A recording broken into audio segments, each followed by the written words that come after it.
Transmitter device activated. Coordinates set for Earth 2.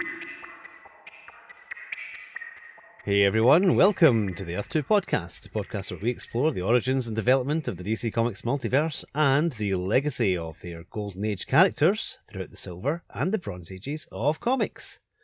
I'm Peter Watson.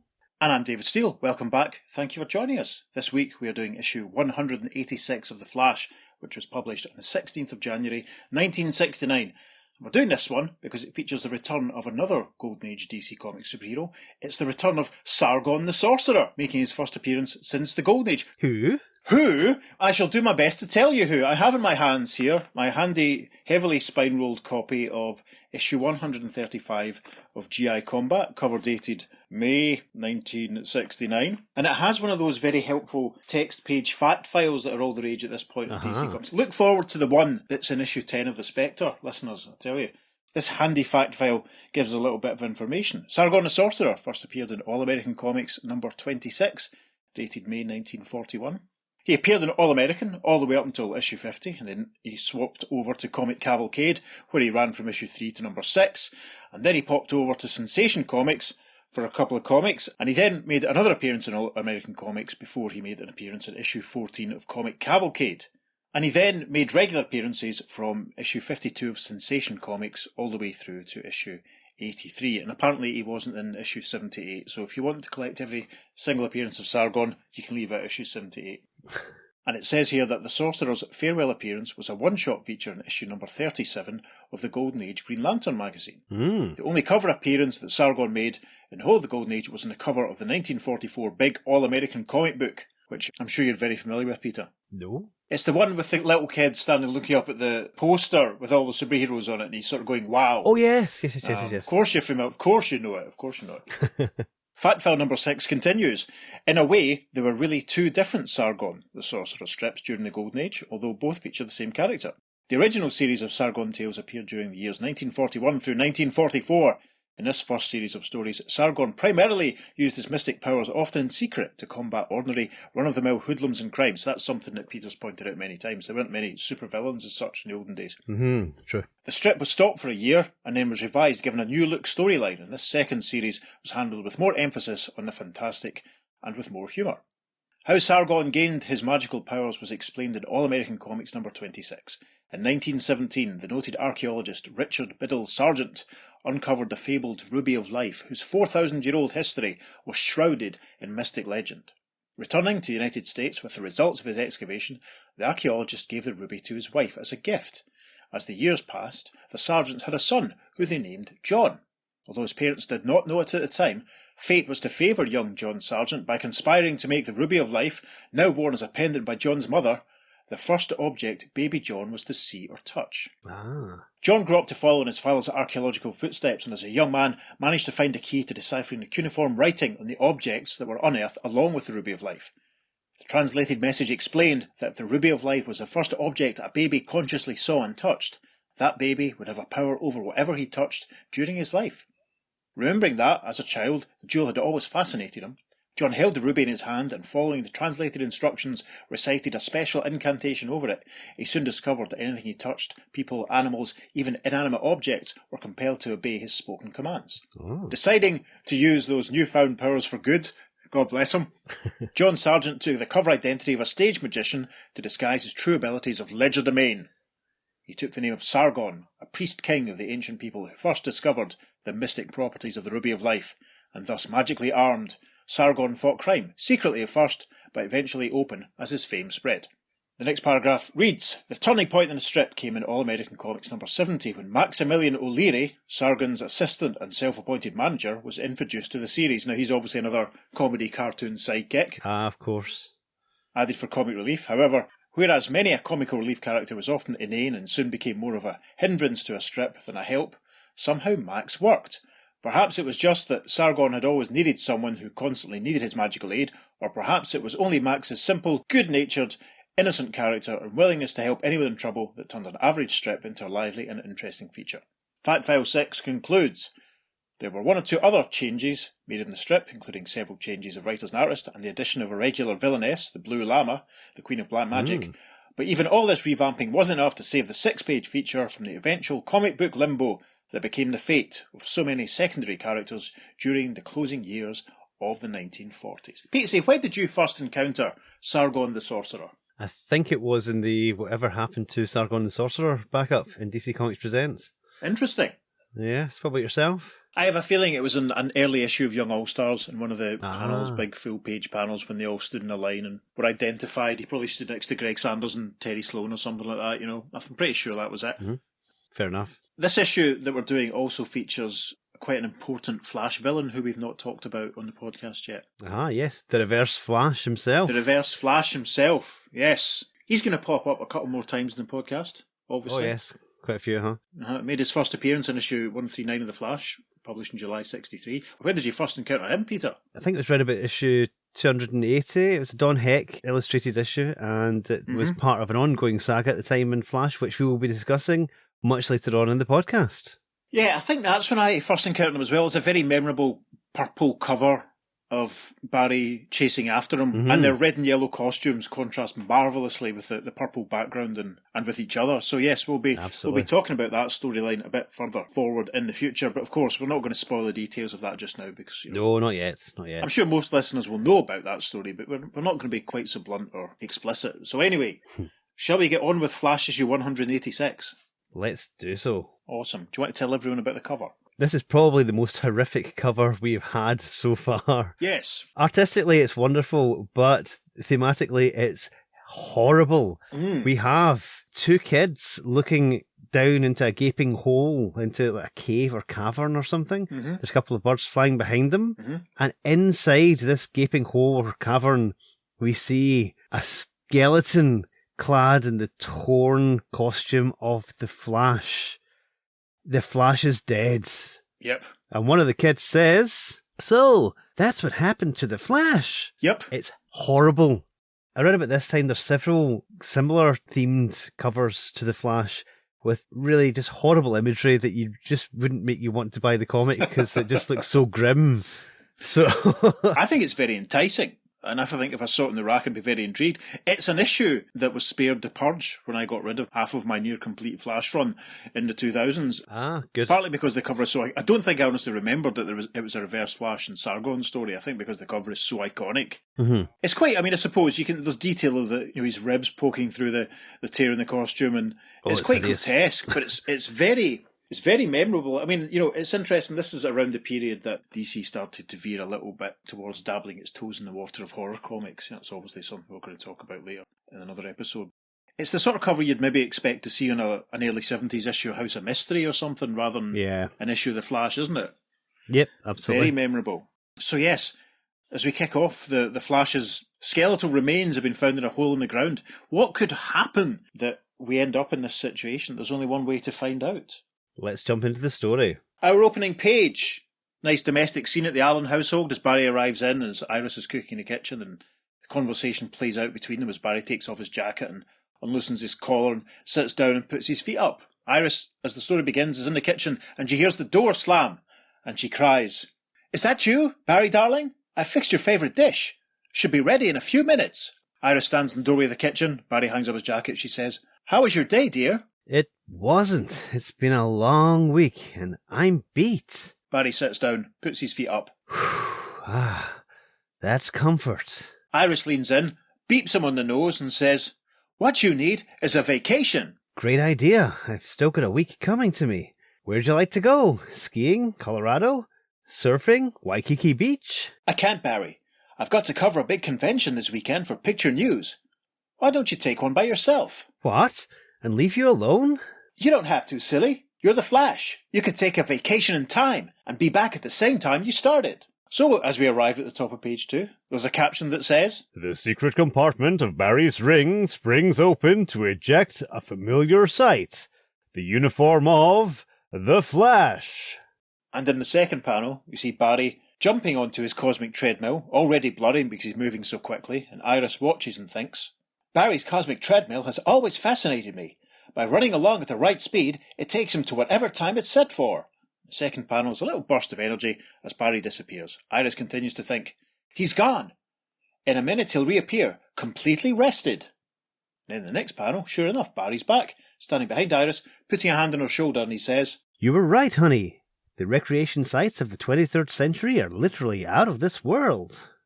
I wonder if he visited the Starship Enterprise. Ha, possibly. Iris and Barry have a little hug as Iris says, Welcome back, Shining Warrior. Welcome back, Shining Warrior. That's a bit random.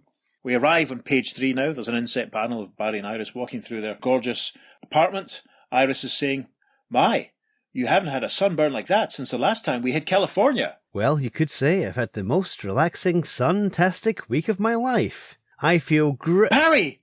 Eee! Screams Iris as in this large panel which dominates page 3, the Flash collapses backwards. A caption says, The Flash, Reverse Flash, plus a mysterious new old character in Time times 3 equals... And another further bit of text says, How's that for an appetizer? Now, take 2 slices of the typewriter of Mike Friedrich, slap on a piece of the pencil of Ross Andrew, and top it off with a layer of ink from Mike Esposito, and you have the secret recipe for a story sandwich. Proceed to the next page and enjoy your snack. First panel of page 4 has a caption that says, Rushing Barry to a nearby hospital, Iris waits with anxious face and wringing hands for news of her husband's condition. Yes, we see Iris sat in a waiting area, and she thinks to herself, Oh, I wish they'd hurry in there. Panel 2 shows Iris approaching a doctor, and we can see Barry in sort of shaded silhouette on a gurney in the foreground. Iris says to the doctor, How is he, doctor? Is he all right? What's the matter with him? Please be calm, Mrs. Allen. I was unable to diagnose precisely what afflicts your husband. He appears to have some kind of unusual virus of unknown species. Was he in some remote place where he could have picked it up? He was on a secret assignment. He'd just got him back when it happened.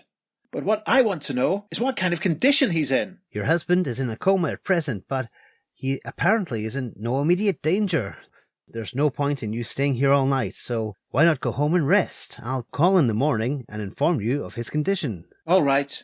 I should be covering a convention for my newspaper now, anyway. Iris doesn't look too convinced. A caption rounds out this page saying, The second course begins on 4th page following. Past a few adverts for Revell models and such like. We pass the letters page for this issue. We pass a half-page advertisement for an issue of World's Finest. And we return to story, page 5. Caption for panel 1 says, It's time we split the present scene and cut to the future cell of the criminal Professor Zoom, alias the Reverse Flash, 500 years from now. A solitary cell saturated with special radiation that saps Zoom's willpower, thereby preventing him from concentrating hard enough to use his super speed or advanced mental powers to escape. So yes, Professor Zoom, aka Eobord Thawne, he's from the future, 500 years from now, and his prison uniform is a striped black and green unitard. And we see he's sat on a rather comfortable looking bench watching a large television film screen which is showing a gangster movie. And Eobord Thawne is thinking, some entertainment this is. And a gangster on the screen is pulling a gun on another guy, and the gangster on the screen says, All right, Louis, drop that gun. We get a close-up of Eobord Thawne looking slightly manic in the next panel as he thinks, I'm craving to come to grips with my mortal enemy the Flash, and they stick me with those idiotic Visitorn reproductions of early 20th century gangster movies. Haha, gotta admit, I go for that quaint gangster talk. Must remember to emulate it whenever and then, out of nowhere, a voice says, Professor Zoom! That didn't come from the VT. Who are you? Sargon the Sorcerer. And this disembodied voice continues in the final panel of page 5, saying, My objective is to help you escape by bringing you to the 20th century. Are you interested? Was Napoleon interested in power? Of course I want out of here. But how are you going to overcome this radiation penning me in here? Listen and heed. First panel of page 6, the disembodied voice continues again. My contact with you through time is weak. Move as much as you can at super speed and I shall do the rest. Okay, I'm doing it. Got my hand moving. Sure enough, Eobord Thawne, aka the Reverse Flash, starts to vibrate his right hand. His face and head are vibrating in the next panel as he continues. Whatever you're doing is working. The radiation's weakening. I can move almost all of me now. I'll be able to do the time travel bit in just a few seconds. And the next panel, with a burst of pink energy, he has appeared in front of a figure who wears a red line cape and a yellow turban. Eobard says, "Hey, wait a minute, Buster. Where am I?" This is the abode of Sargon the Sorcerer, 500 years before your time. We can see that Sargon the Sorcerer is holding the Reverse Flash's costume. If you don't know the Reverse Flash's costume, it's basically the reverse of the regular Flash costume. Instead of being predominantly red with yellow boots and highlights, it's predominantly yellow. And this is one of the reasons why he's, I think, one of my favourite comic villains. It's such an effective design, you know what I mean? Really, really impacted on me as a kid. Yeah. In the next panel, as Sargon hands the uniform to Eobard Thawne, Thawne says, "How'd you latch onto my costume? And why'd you bring me here? What's the catch?" As he looks around him, we can see that there are sort of grotesque carnival masks and little gargoyle statues around. And Eobard thinks, "This layout gives me the creeps." Sargon says, "Naturally, there was a purpose. Don your Reverse Flash costume while I explain. For 20 years I fought on the side of the law. However, when I matured, I decided it was a waste of my special talent, so I retired from that life to study the occult. Unveiling the secrets of time fascinated me. As I researched further, I discovered the immense knowledge that could be gained from the past. Frustrated by my attempts to delve into the future, I realized that the only way to gain full knowledge was to travel into the future, yet nowhere in my mystic studies did I uncover such a method." We see that the little ruby of life that I talked about in the introduction is in the front of Sargon's turban, and it's glowing brightly while he speaks. Eobard Thawne has fitted his costume. We see him adjusting his mask, and he's now the Reverse Flash. And he says to Sargon, yeah. Where did I fit in your setup, Sargon?" So we arrive at the top of page 7 now. Sargon replies, "In my studies, I'd gone to a few illegal lengths to obtain my information, not daring to approach the obvious person, the Flash, for fear of having him uncover them. I did the next best thing and contacted you. A memento, your costume, from the Flash Museum that I stole, enabled me to contact you through time with my improved Ruby of Life." "To get to the point, pal, you want me to wise you up on how to time travel? Nothing doing. It'd take months to train your brain to do it. And as long as I'm here in the past, I'm not going to blow it with you playing school teacher." The next panel, the Reverse Flash is vibrating his way through the wall. And as he disappears, he says, "So long, chump. Be seeing ya after I bump off the Flash." "Wait, I can help you." He's gone. The next panel shows Sargon standing over a table which has the Flash's uniform stretched out on it. Sargon is thinking, "I could force the Reverse Flash to return, since I control his uniform with my ruby, but that would not accomplish my purpose. The quicker Flash is destroyed, the quicker I'll learn the secret of time travel. I stole one of Flash's uniforms from the museum. I can easily..." Panel 5 of page 7, Sargon is standing holding the Flash's uniform, and he's saying, "By the spells of Sassiter, I cannot locate the Flash anywhere." Interesting. It must be some kind of psychic link to the Flash through the material because he's been in contact with it. That's fascinating. A tiny caption at the bottom of this panel says, "What do you expect, man? He's out cold in a hospital." "Yes, be reasonable, Sargon. Come on." Final panel of page 7 shows Sargon with his ruby glowing little candelabra in the background, another scary mask on the wall beside him, and he's consulting a large book, and he's thinking, "There is but one alternative. I shall have to outwit Professor Zoom by making him think Flash is dead. Here in this ancient book is the incantation for exhuming bodily remains from afar, even through time itself." Yes, we arrive top of page 8. Sargon is holding up the Flash's uniform. It's almost he's in the centre of a green spotlight, and he's saying, "Though time and space doth dull these tomes, bring to me the Flash's bones." Yes, now, it's a bit creepy. The next panel, we see that the empty costume, it was no longer empty. There's a skull inside the cowl. Sargon says, "I have succeeded, though even I shudder to look at the very rawness of death. Grave robbing is definitely not within my scheme of conduct. I must consult my tome again to push back the many years of this skeleton, have it appear as though Flash died recently."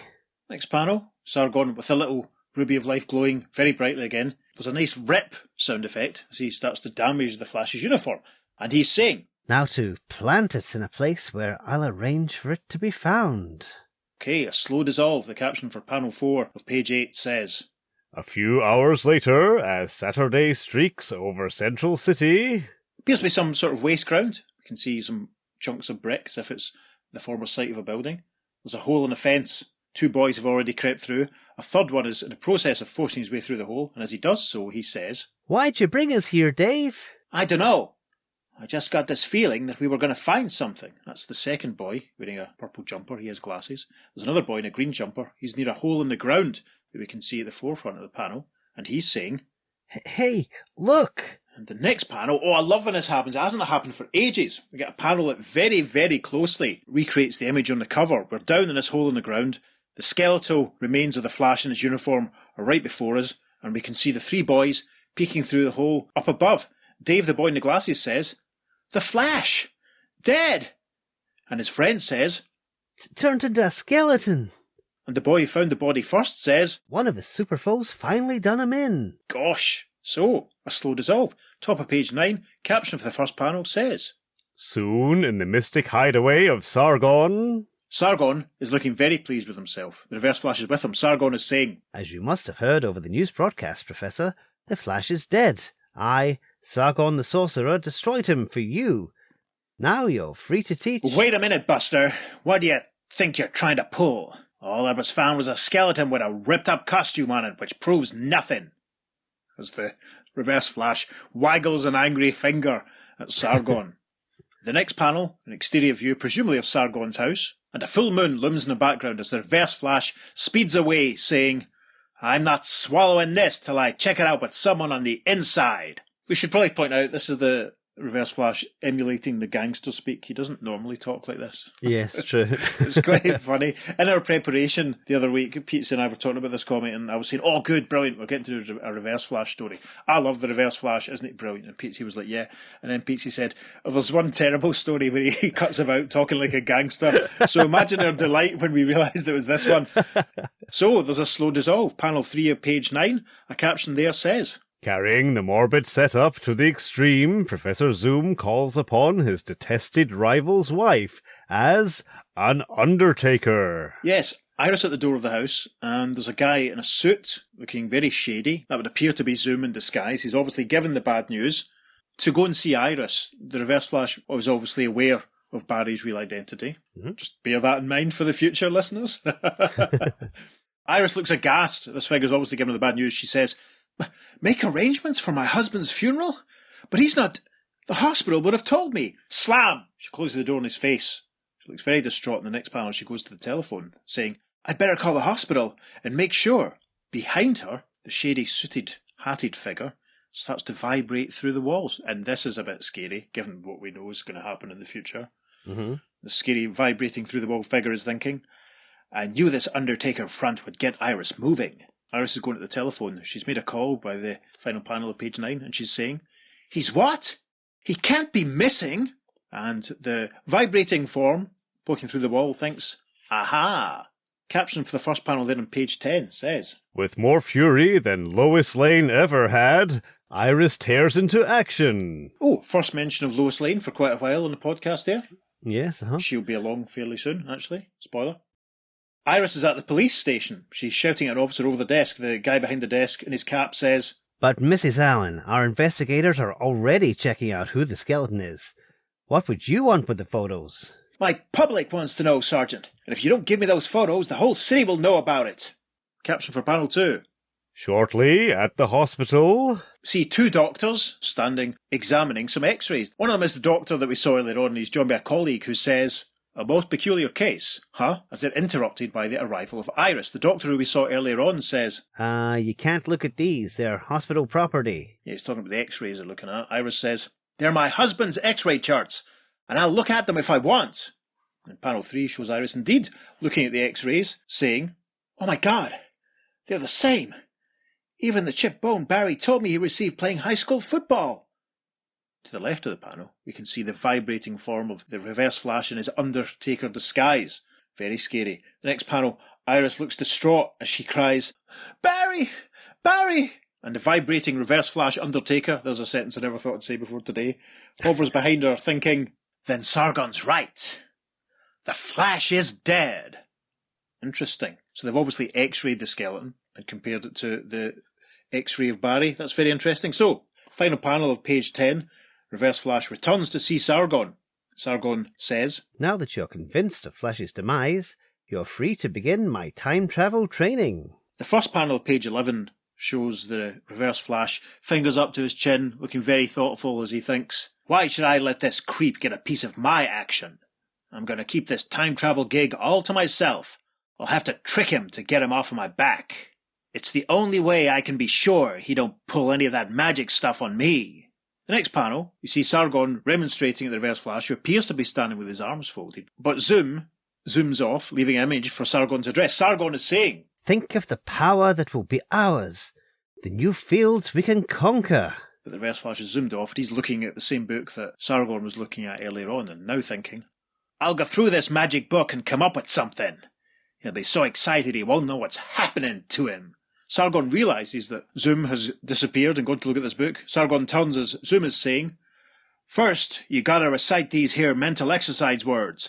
Fast." So in panel 4, Sargon crosses to the book and he says, "By the soul of Zeus and the kin of Ishtar, transport ye servant to Chimano afar." And a weird green smoke starts to appear and envelop him. Sargon cries, I've been tricked. You've made me recite words that condemn me to the nether world of Chimano." And in extreme close-up in the foreground of the panel, Professor Zoom says, "As they say, that's the brakes, Buster."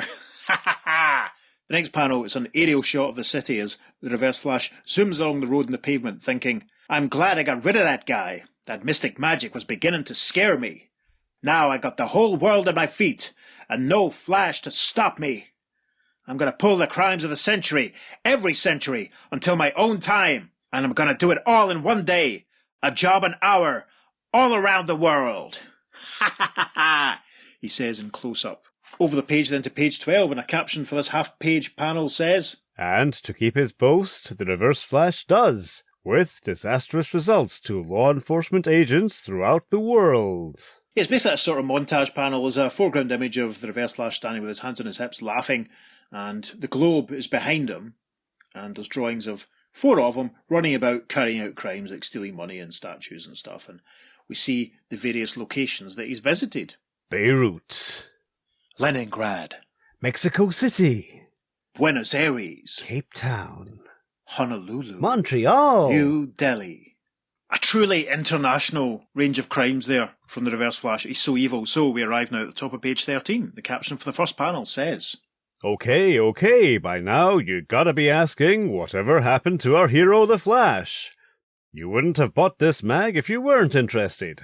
So, it's quite simple. Here was Barry Allen in the grip of a feverish coma. "In the Grip of a Feverish Coma" was a menswear B-side. I think it was an extra song on Being Brave.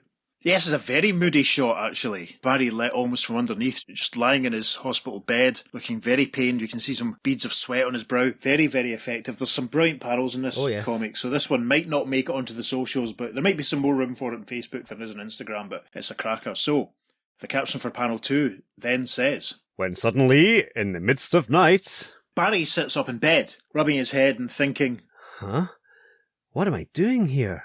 I feel fine. Iris must be worried sick. I gotta leave. Caption for the next panel. dressing quickly, Yep, Barry fully dressed, making his exit from the hospital. He's observed by a couple of nurses. Barry's thinking, The things you get away with if you look like you know what you're doing. yes, he's waving to the nurses, and one of the nurses says, Sharp. Must be one of the new interns. Caption for panel 4. Still mildly deluded, he ducked into a nearby alley. Couple of dustbins there. I wonder if Jerry Grandinetti was walking past and sneaked in with his pen. Might have been. Barry activates the costume ring on his left hand. His costume expands as it touches the air, and Barry thinks, The quickest way back is as the Flash. No one will see me change here. however, caption for the next panel says, Only to collapse again, where he remained unfound for many hours. yes, and another very moody panel of a costumed Flash falling face down in the alleyway with a dustbin looming in the background. And a rather odd caption rounds this panel out saying, Simple. See? final panel of page 13 is captioned, Now. and we see that Barry had fallen under a small flight of stairs, probably part of a fire escape or the entrance to the doorway or something. A dustbin looms in the foreground as the Flash comes to and thinks, Oh, whatever possessed me to go and leave the hospital? first panel of page 14, he's got to his feet, staggering forward. He waves to a yellow motor car that's driving towards him, thinking, I'll play it safe, take a taxi back. the taxi pulls up and the driver is saying, "Huh, the Flash? It can't be, he's dead. It must be one of these nutty superhero fans I hear about." Next panel, Flash is seated in the back of the taxi as it drives off. The taxi driver is thinking, he's putting on a good act. Asking to be rushed to the hospital. The guy's wife is probably sick. Cabby's got the radio on. The voice from the radio says, The Reverse Flash has already committed 23 worldwide crimes and is reported heading back to Central City. The Flash, having heard this radio bulletin, thinks, I can't go back now, I'll have to chance it. I've got to stop Professor Zoom. the Flash then says, Cabby, I've changed my mind, let me out. he waves a couple of notes at the driver who looks at him and thinks, this is taking it too far. He expects me to believe he's going after the Reverse Flash. Panel 4 of page 14, the Flash is running away from the taxi, and we can see now that it has a very stylised ace symbol on the door, so ace cabs, terrific. Flash runs off, the cabbie says, wow, look at him go. As the Flash speeds off, he thinks. I'll intercept him outside the city, won't endanger so many people. Caption for the next panel then. Bursting with the brilliance of a firebomb from out of nowhere strikes an eerie bolt.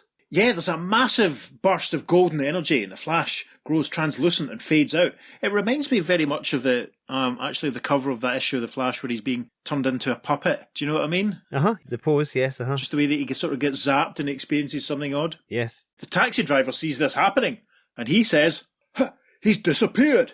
Man, I'm taking the rest of the day off. Nobody at the station will ever believe this. Caption then for the first panel of page 15 says, Once more we take the flashback trail to pick up on Sargon the Sorcerer, but we won't let you get dizzy. We're going to play it straight the rest of the way through. Yes, an interesting panel. Runs the length of the page. Sargon tumbling over himself through a weird green, eerie-looking place. The ruby still glowing in his turban as he cries, Chimano, the domain of the chill of death. Not even the mightiest of warlocks has been able to withstand its icy hold. Caption for panel 2. Many years of experience are called to the fore, enabling the sorcerer to stay calm in the face of the greatest danger he has ever faced. Yes, Sargon, it's almost like he's been drawn along by a big rush of wind. There's little Indeed, bursts of bluey-green energy all around him as he says, The chill has struck. Cannot even maintain balance. Must stop it before it freezes me. But my ruby is not equipped to operate here. Its magic is effective only on Earth. On the final panel of page 15, we get a close-up of the ruby. Sargon touches it and says, However, it can still control those on Earth. My one slim chance for survival is to bring Flash here. Must locate him this time. Gosh, this is exciting. It's a close-up of Sargon in the green maelstrom in the first panel of page 16 as he says, The contact will be weak. I do not have his Flash uniform with me, but as long as I once touched it... Flash is using his speed. I can summon him here. Caption for the next panel says, Rapidly reciting the necessary incantation, the fastest man on Earth is dramatically deposited in the midst of the magical maelstrom. Yes, glow of energy, the Flash appears close to Sargon. Presumably this is where he went to after he vanished from running away from the taxi. As he appears in front of Sargon, the Flash says, What am I doing here, and who are you? This wind, like 1,000 icicles trickling down my spine. Flash starts to spin, rotate, vibrate his left arm in the next panel, saying, Have to create a wind of my own. It's only holding back part of it. Yes, he's obviously trying to insulate them from the scary maelstrom. Sargon replies, Yes, the magical chill of Chimano penetrates all barriers. Our only hope is to escape completely. Nice shot of the Flash amidst the madness here as he says, I still don't know who you are, but apparently you have some mystic background. I might be able to vibrate us back to Earth if you could somehow attune me to the proper frequency. Sargon replies, My ruby of life can aid you, but you must touch it. And then the Flash says what we see in the next panel. I'll have to swim through the wind to reach you.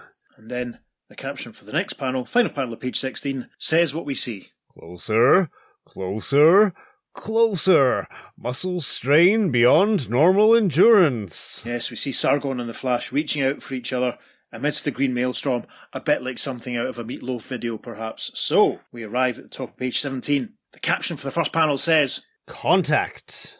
Yes, the void around them seems to darken as Flash grabs hold of Sargon's wrist with his right hand and touches the ruby of life with his left hand. Flash says, Can't continue to hold back the wind and try to vibrate us through the magic barrier.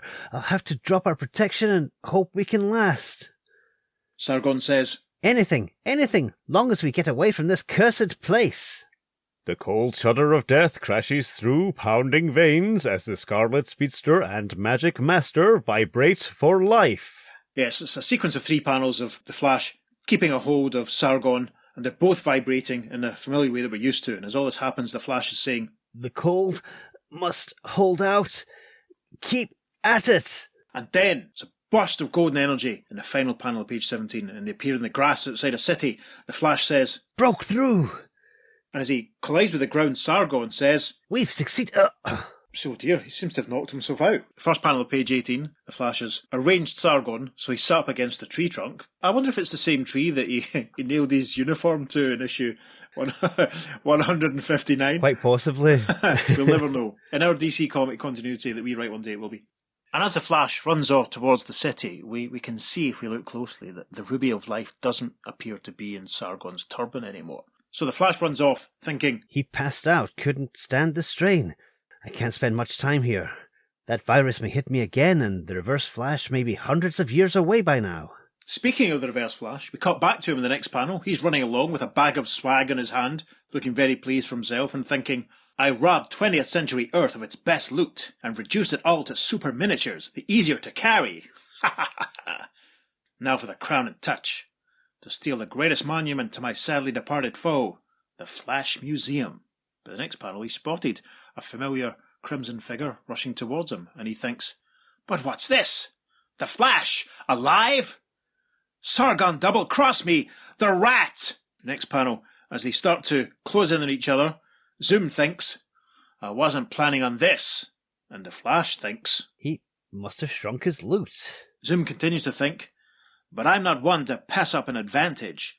And he reveals a gadget in his right hand, which he fires, and seemingly out of nowhere we see expensive chairs and statues, and there's a big fancy clock, presumably some of the stuff that he stole in his international crime spree, and it starts to grow and enlarge. Indeed, the Flash confirms this, thinking, And he's enlarging it right at me. Over the page, top of page 19, the caption for the first panel says, Using his brain as fast as his feet, the resourceful mercurial hero is not without a clever comeback. This first panel shows all the expensive and valuable things that the Reverse Flash stole flying through the air towards the Flash, but the Flash has an idea and starts to run very quickly, thinking, Gotta outrun it, whip up a suction, and return the loot to its unlawful owner. The Flash runs, creating a vortex, which indeed brings all the stolen goods flying towards the Reverse Flash, who cries, Wise guy, eh? You're not gonna catch me without protection, Flash. He uses his gun with a zwee. He zaps all the gear again, and it's a bit clearer this time that obviously the stolen stuff is shrunk down into the weapon. And then in the final panel of page 19, the Reverse Flash says, In fact, I'm gonna catch you, and the zwit fires the weapon at the Flash. Massive burst of pink energy. First panel of page 20, we see the Flash starting to shrink down. The zwee sound effect continues as Reverse Flash towers over the Flash saying, Ha ha ha! You're only 1/10 your size now, Flash, and only 1/10 as fast. Take that, rat! And a giant gloved yellow hand collides with the shrunken Flash. And then in the next panel, the Reverse Flash has grabbed the Flash and dropped him into a handy transparent tube cylinder that he's got on him. The Reverse Flash says, Ha ha! I'll just add you to my prize collection. You won't be able to move a muscle in my Flash trap. The caption then for the next panel says, The sinister super speedster, his nemesis once removed, continues his centennial crusade of crime. Yes, a very interesting panel. This one might go on the socials as well. It's another montage of horrified faces of probably very important people and the eyes of very important people as the Reverse Flash looks ecstatic as he seems to run through the years 2069, 2169, 2269, 2369. Obviously, as we know, this comic was published in 1969, so that's very on the nose. He looks very happy at success. First panel of page 21, the Reverse Flash is surrounded by a golden glow as he seems to appear in what looks like his den where he's been storing all of the fancy stuff that he's stolen over the centuries. He is saying, "Ha ha ha ha! 500 years of crime. That makes me the most famous criminal in history. Now to top it all off by regaining my former crime crown in my own time." There's a caption for the next panel. But, unknown to the future felon, Flash has revived. Yeah, we get a close-up of the Flash in the little plastic tube that he's trapped in like a small tartan drummer girl. And as he's thinking, Can't move. He's got me paralyzed like a butterfly. there's a close-up of the Flash's hand in the next panel as he's thinking, I've still got that magician's ruby. I must have torn it away and never noticed it. and indeed we do see the glowing ruby of life is in the Flash's right hand. He continues to think. Let's see if I can get it to work its magic for me. He's successful in the next panel as he thinks, Just as I figured, the ruby controls whatever it's been in contact with. I've commanded the powerful winds of Chumano to crack my test tube prison. yes, there's a massive crack sound effect and a rush of green wind as the Flash breaks free from what apparently is a test tube. It's a very odd-looking test tube, if you ask me. Final panel of page 21 shows the Flash, still at miniature size, forcing the green winds of Chumano towards the Reverse Flash with a giant roar. As the Flash gestures, he thinks, As a starter, I whip Zoom up into the air. Now to regain my normal size. jumping forward to page 22, as we see Zoom being wooed up into the air by the green winds of Chumano, the Flash says, Then cut off the wind and send him crashing back to Earth just hard enough to KO him. yes, and with a very satisfying thud, the Reverse Flash collides with the ground. In the next panel, the Flash thinks, I saw how he worked his size-changing gimmick. yes, and with a zwee, we see that the Flash speeds around so fast to fire the gun that he's then able to move backwards and be struck by the beam and start to grow up to his full size. He continues to think. As soon as I deposit this character in prison again and return all the loot he stole, I'll check back in that magician in the 20th century. Interesting. Caption for the next panel then says, When Flash turns his time-travelling feet to the spot where he left Sargon... yes, he returns to the tree, and I am convinced it's the same tree that we saw in issue 159. It looks very like it. Listeners, do you think it's the same tree? Write in and let us know. Flash returns to the tree, but there's no sign of Sargon. Flash thinks, He's gone. Must have come to and took off for wherever he came from. Wonder who he is. No time to concern myself about that. I better get back home and tell Iris I'm all right. Then cosmic treadmill it back to the 25th century and see if the docs then have a cure for what's bugging me. Can't chance collapsing again. final panel of page 22, very large striking image of the Flash running through the city. The city's lit up like a giant crossword puzzle, and above that looms the figure of Sargon, who is thinking. Return to your day-to-day existence, Flash. I've learned a lesson by trying to use an outside party to help me. Time times 3 equals disaster. You still have my ruby, Flash, and Sargon the Sorcerer shall return to get it. Then time shall be mine. This is not the end. Gosh! Page 23, final page of the story, the caption for the first panel. In the Allen household, sometime later... Barry's coming through the door. There's a lovely, I hadn't noticed it earlier, there's a lovely checkerboard pattern to the linoleum they have in the hallway. That's just like my bathroom. Is it? Yeah. There you go. Listeners, is this linoleum like your bathroom? Write in and let us know. Barry looks very tired as he comes through the door saying, Those 25th century doctors are efficient, but their medicine... I won't be able to feel anything for a month. a voice cries from off camera saying, That you, Barry darling? I'm here in the bedroom. Barry makes his way in the next panel saying, Well, stand clear, honey. I'm so knocked out I can hardly see. Oh, I'm not sleeping. I'm packing for the vacation you promised me. And we see as Iris puts things into her suitcase. And we're shown that rather charmingly, Barry and Iris are still sleeping in separate beds. Aww. Iris has her suitcase in her bed. She's filling it up with stuff. But Barry collapses face down forward onto his own bed going, Iris cries, Barry! And the final panel is a close-up of a very sleepy Barry Allen as he says,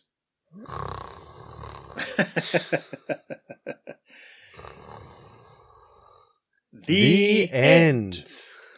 Wow. That was absolutely marvellous. That was insane. I loved that. Mm-hmm.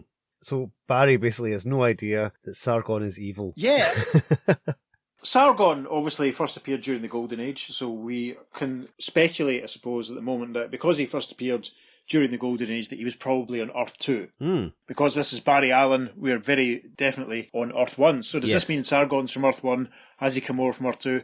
We will talk about such things further in the future, won't we? Yes, As it stands at this point, you don't know anything other than the fact he was a crime fighter for 20 years in the past, and that's longer than his published history, because it's only about, 9 years that he was actually in publication? Yeah. So, obviously, there have been stories that we haven't seen. If it is the same Sargon, we're not saying whether it is or not, so, yeah. That's true. He does appear again. Fairly soon. There's a famous Justice League of America story, which we'll be covering, obviously, and elsewhere he also pops up again in the Flash, but we'll get to them before too long. Yeah. It's a reasonably good sort of showcase for what Sargon does and how he operates. Yeah. But again, it doesn't really give us too much about why he's behaving the way he is. True. Very true. But again, Mike Friedrich does have a run of Sargon stories. This is the first of them. He will be popping up in several stories, and they're mostly written by Mike Friedrich, so yeah, keep an eye open for that. We'll find out more as we go along. Yeah, there'll be some consistency, yeah. It's an interesting story for the Reverse Flash, I suppose. Yep. Quite a colourful way of using him, I suppose. He's almost like a special guest villain rather than the main lead guest villain. Yeah, and it is an absolutely logical person for Sargon to approach. It's a villain who can travel through time. You could also say he could have approached Abracadabra, but perhaps the fact that he uses technology as magic maybe put him off. Yes, that's possible. That's a thought. Yeah, I mean, it's very interesting that Sargon basically wants to learn time travel so he can travel into the future to do more bad things. Yeah. That's quite shocking, really. It's quite a curveball if he was a superhero for so long to suddenly start misbehaving, isn't it? Yeah. Can you imagine if he was successful and popped up in a Legion story? I mean, that would be quite fun. I can imagine. We're going to write it. Excellent. Hands off everyone else. It's our idea. I love the half-page 12 that we get of the Reverse Flash looting the world, because it's just hilarious. Yeah, he's standing there just laughing, head thrown back. Yep. But the places he's robbing, the captions don't actually correlate at all, really, unless Montreal's kind of like where Atlantis is, Mexico City's in Greenland. Yeah, that's very interesting. Beirut would appear to be in Russia. New Delhi's in the Pacific. Cape Town appears to be between North America and Japan. Yeah. Yeah, it's very interesting. Honolulu's not far off, but, Maybe this takes place on a whole other Earth, or maybe the geography of Earth 1 is very odd. Well. Who can say? It's an interesting concept, it's just maybe not executed the best way. No. It's a nice shorthand, though. Yes, absolutely. And I like, rather than just sort of montages of the Eiffel Tower and all that sort of stuff again, it's quite funny. I lord the fact that he went to Honolulu. What's so important in Honolulu that you had to steal it? Fascinating. Honolulu, baby. Where'd you get those eyes? Yes. Again, like the other Mike Friedrich stuff that we've done, it's quite clever. There's an awful lot of really good ideas that are almost sort of thrown away, like the whole thing with the Flash's body being found. Yeah. Sargon reached into the future and got the Flash's body, or he got his skeleton, and that's not picked up on again. As far as we know, that was just left in the hospital. Yeah, that's true. Yeah. That's quite interesting. And obviously, we all know what happens in Crisis on Infinite Earths. Yeah. But then we also know what happened in the 2000s when Barry came back. Mm-hmm. I was reminded, actually, there's a bit in 52. Do you remember when you think Booster Gold has died? Yeah. And they do the same trick. Yeah, I was going to mention that. They reach into the future and grab his skeleton, and there's a bit when Booster sort of says he doesn't want to think about it too closely. Exactly, yes. I was sort of reminded of that. Obviously, I wonder if the 52 story was a deliberate reference, given that Mark Waid was involved. It may well be. Or inspired by. Yeah. The vibrating into invisibility Reverse Flash Undertaker is both hilarious and mega, mega, mega creepy. Yes. One of the abilities of vibrating at super speed is you basically become invisible. Mm-hmm. And just to see him kind of shadowing Iris around is genuinely horrible. I mean, you could be forgiven for thinking it's the Phantom Stranger from one of his early appearances, Actually, yes. Lurking around and misbehaving, but it's quite creepy. And but there are some more Reverse Flash stories that we're going to do in the future. Yeah. I'm not sure if there's one that we are going to do, but I'm sure there is one where he kind of floats about the Allen household, sort of keeping an eye on Iris behaving very sort of similarly as he does here. That's an interesting bit of foreshadowing. I'm really glad we got to do a Reverse Flash story that sort of fits into our mandate. You know, it's good that Sargon popped up for this one. You know, a sort of returning Golden Age hero. It's nice that gave us the jumping off point to do a Reverse Flash story, because I think he's an important enough character that we flag him up before he appears again in the future. Yep, certainly. I also like the fact that Iris had so much to do in this one. Yeah. She's obviously probably at her wit's end. The fact that she sees the skeleton and then and the x-rays and stuff, and then goes rushing off, and we don't really see her again until Barry comes home. So has she forgotten about the skeleton thing? It's kind of... I'm assuming there's a missed scene where everything's resolved and he comes back. Yeah, I would hope so. For Iris's sake, I hope so. Yeah, he explains everything to Iris, then he goes into the future to get himself cured properly. Yeah, I think that's hopefully what happened between the last 2 pages, I think. That would have been nice. It'd be a bit heartless if Iris had just decided to go on a vacation. Yes, exactly. Oh, Barry's dead. Time for my vacation. I would have liked to have seen a moment when they were reunited and she was assured that he was okay. It seems a bit of an off thing to have left that out, but it's, again, there's lots of ideas going on. Yeah, only so many pages. Exactly. That would have robbed us of the comedy moment of falling at the bed at the end. Yes, very much so. I wonder what happened to those 3 little boys. Traumatised at finding the skeleton of the Flash, you know. Yes. There's lots of good ideas that have been thrown out, maybe without being thought through. I seem to remember that some of the criticism of the Mike Friedrich Spectre stuff was along similar lines. You know, that there were some good ideas, but it wasn't particularly tidy. Yeah.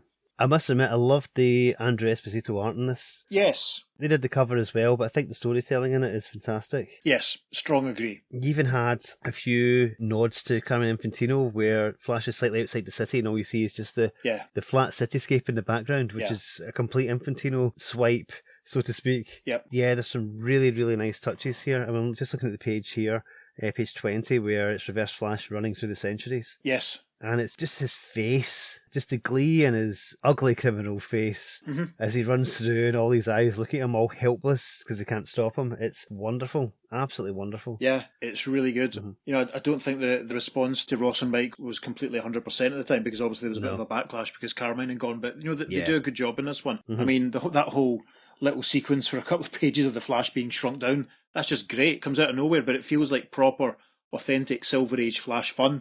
Yep. And they do a good job on it, I would agree, yeah. And again, as we've spoken in many an episode recently, you can certainly see that the colour palette is increased. There's a lot more shading and toning, and it looks very different from the Infantino era, where things are all a bit flatter as far as colour went. Yeah, I know what you mean. This is definitely much more atmospheric. Yeah, that's fair. I echo that. Things like the cabbie, when you see him, he's sort of just like with a light blue over their face, as if it's like a light from the radio or lights from the street lights outside. Yeah. It's not driving about the skin tone, it's very atmospheric looking, it's great. Yeah. And the other dimension that they're in, Chimano, it's not quite Doctor Strange-like, it's quite plain, but mostly it's just sweeping winds and a kind of almost like a web. Yes. A web sort of mesh kind of background. Uh-huh. It's very vague as to what it could actually be, and that's kind of adds to the frightening element of it. The fact that there's just these winds, this green look, and it does look very unearthly. Mm-hmm. I love the fact that the Reverse Flash obviously read the book at speed, so he's able to find the right page that Sargon would read and fire himself away with. That was really clever as well. Yeah, but how stupid is Sargon to fall for, yes, thank you, I'll help you, but first can you do a mental exercise for me to prove that you can read? Exactly. I mean, he's dealing with a notorious criminal, and he knows he's dealing with a notorious criminal, so you'd think he would have been a little bit more guarded about what was happening. Tut, tut, tut. Silly old Sargon. Indeed. Yes. Should we jump to the letters? Let's do so. Cool. Let's jump on to Flash issue 190 for Flashgrams. And the first letter says, Dear Editor, Comp, Chomp, Gulp. It's only me eating my words again. This happened once before with the New Look Batman. Now it's happened again with the Flash. Ross Andrew, Mike Esposito, I humbly apologise. Chomp, chew. Flash 186 was the best issue since Infantino turned in his pencil.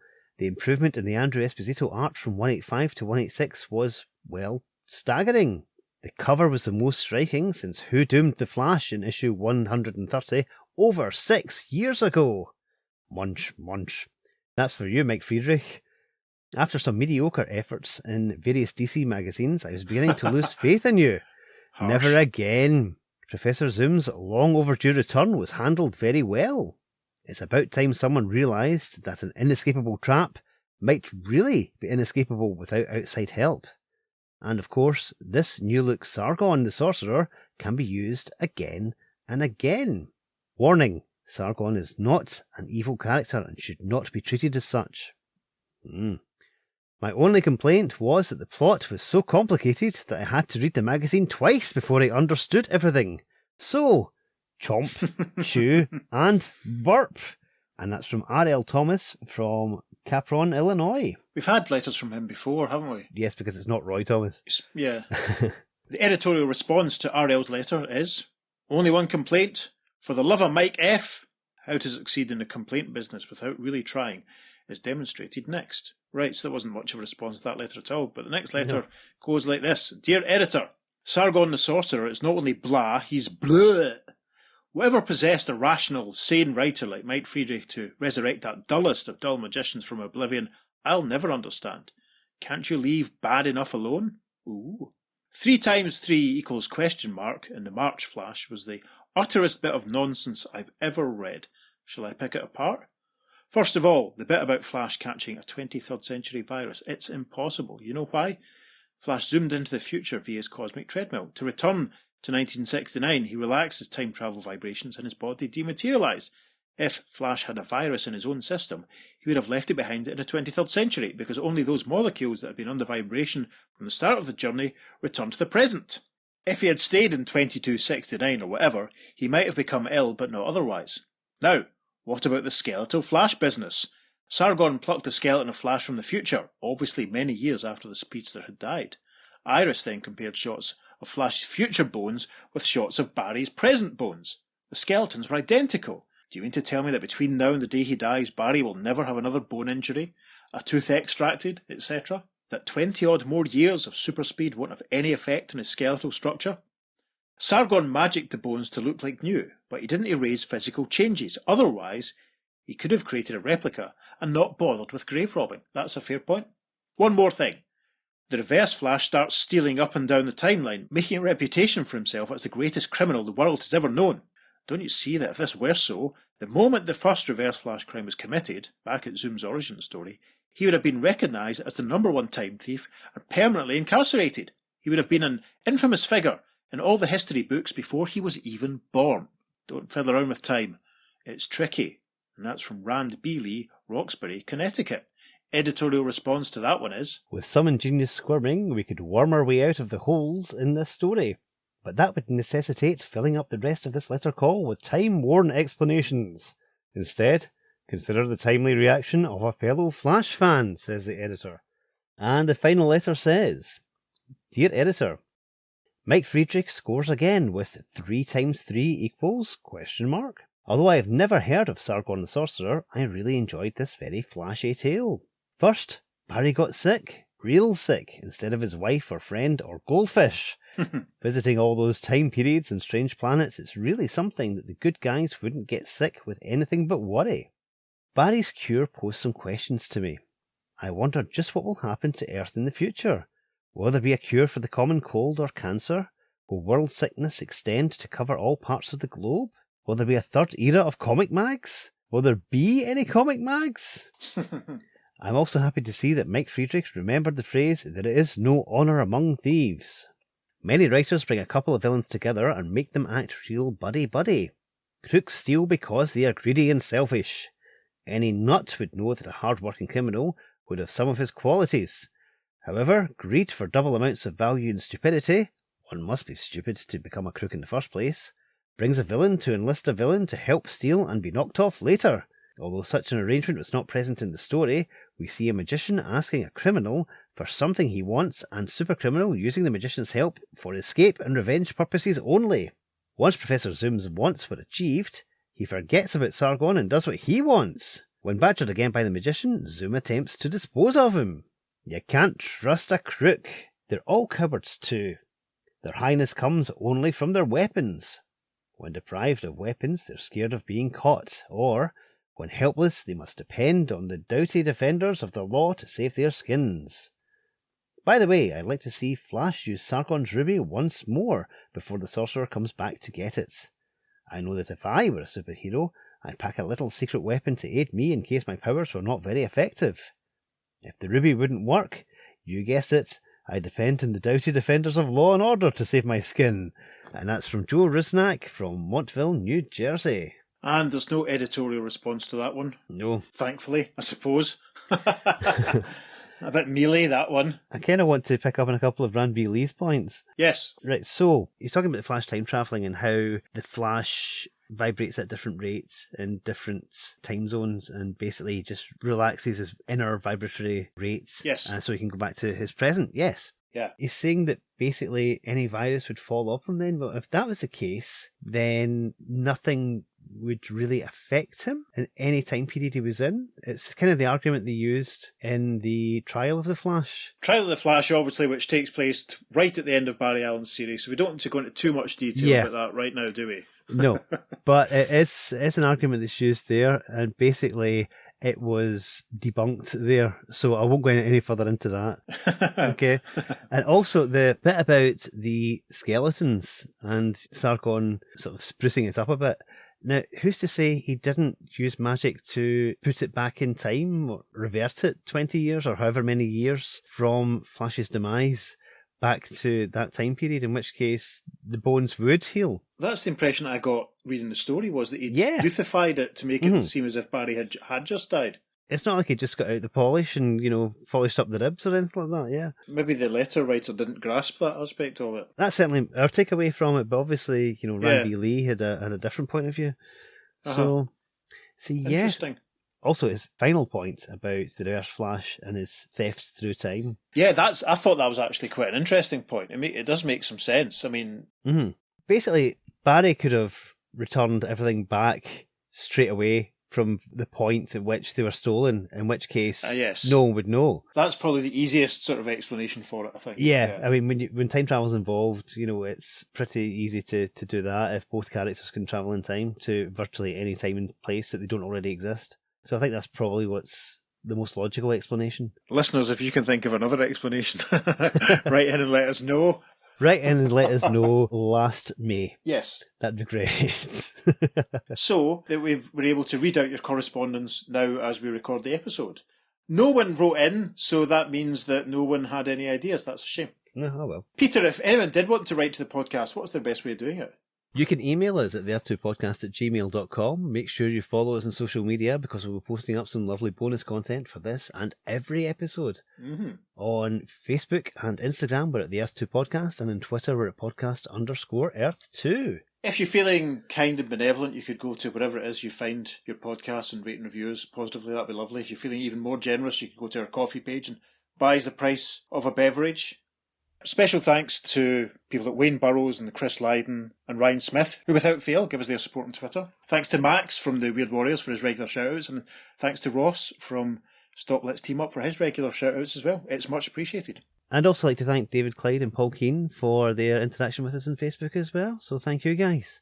Tremendous. So, on that bombshell, I've been Peter. He has been Peter. I've been David. Thanks for joining us. We're going to zoom off and commit crimes through time and space for some reason. Again. Yeah. We'll see you next time on The Earth 2 Podcast.